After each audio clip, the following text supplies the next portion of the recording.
with you, and we got another day ahead of us in this city of dreams. Ooh, I love this town. Love it like you might love a mother who popped you out on the steps of an orphanage once and now stops you to ask if you got a smoke for her. Every new day here means 100 new arrivals. And why do these peeps come to NC? Well, to be street samurai like Morgan, Blackhand, and Waylon Boa Boa. The greater the risk, the bigger the bounty, kids. Or so they say. But you can only be a major league player for so long. The faster you live, the faster you burn out. If you don't get a bullet to the brain first.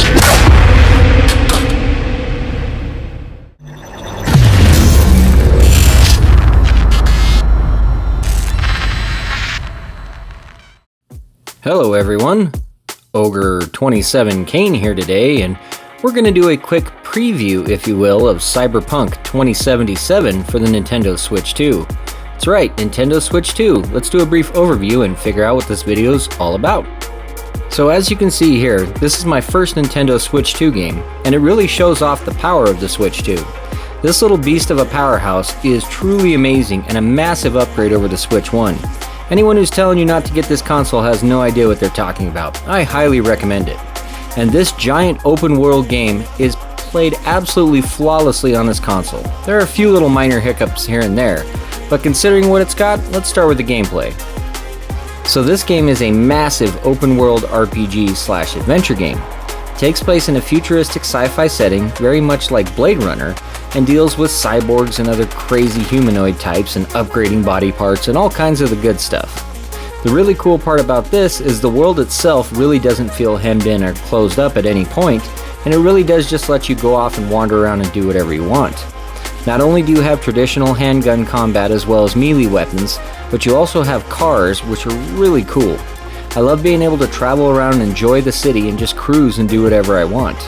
On top of that, the characters are absolutely lovable, and they all have their own unique dialogues and unique areas and places that you'll discover them in and figure things out. I think that this game truly is a litmus for the Switch 2 and a great starting point to really show off its power. I've put quite a few other games in my Switch 2 now, and it really is cool to see how the brute force of the Switch 2 is really just, Jesus, is it a beast. But this game right here really does show what the next gen for Nintendo is. When we finally get a Zelda game built for the Switch 2, I hope that it can compare or even rival some of the greater things that we've seen on PlayStation and Xbox in terms of their world sizes. The game has some really cool characters that are fun to follow, and it really does keep you engaged. I'm truly impressed with this, and I think if you get a Switch 2, this is where to start. Let's hit the story now. So the story starts off with a character named V, and you're out in the desert kind of wandering around trying to figure out where you're going. You're smuggling, running things, doing package deliveries, simple stuff. You meet up with this guy that you're seeing in here, and he kind of becomes your partner after your first little run here.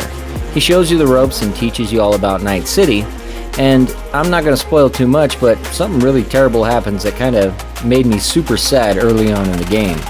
After that point, the game kind of turns you loose, and you can really join whatever faction you want to or group you want to, and just go wander around. You can be good or bad, help the cops, go against cops, help the corporations, go against corporations.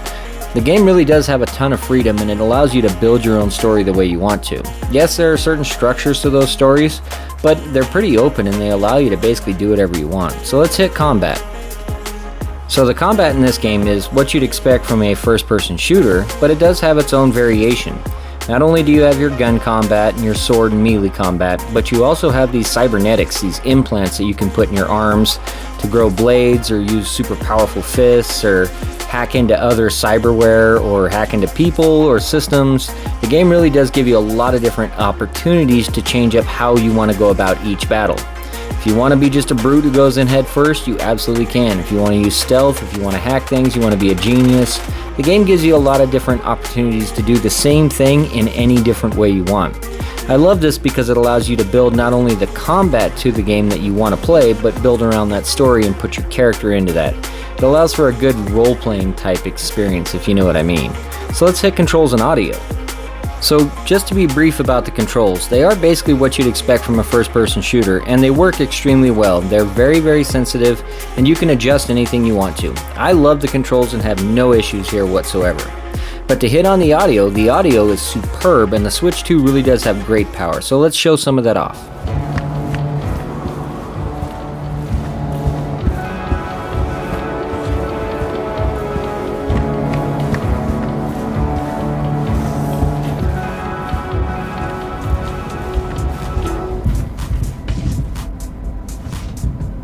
We nailed apart or what? How do I look? Like somebody put clothes on a dog. You ghost from your fam, chip some real skin, and play gang leader for a few years. For what? Maybe he just wanted out of the system. So then why'd he come back? Tough to ditch the system when the system's your own family. Black sheep's still a sheep, huh? One way to put it. Alright, now graphics and animations. And this is really the best part and really why I wanted to make this video. The Switch 2 has so much more power over the Switch 1 that the graphical quality just stands out immediately in a game like this that's made for it. Yes, I could have shown off Breath of the Wild or Tears of the Kingdom, but they're just Switch 1 games that have been up-resed and up-ported. Cyberpunk, on the other hand, and Mario Kart really do show off the power, and I believe Cyberpunk does a great job of showing the variation to the world and how much is actually going on here.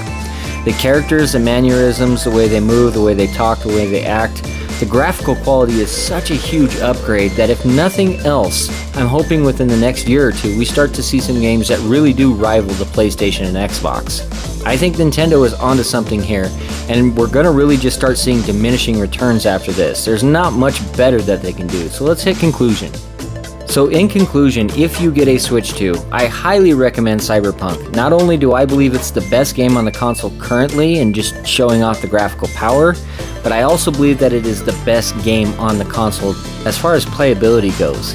Yeah, some of the other games look really good like Street Fighter and Bravely Default, but Cyberpunk really does kind of give us the next-gen feel that we're all looking for. I hope I helped you make up your mind. Thank you for watching this video. It was a blast to make. If you enjoyed this, please like and subscribe, and have a great rest of your day. This is Ogre27 Kane, signing out. Zapper dumples and filth. In some ways, Night City never changes.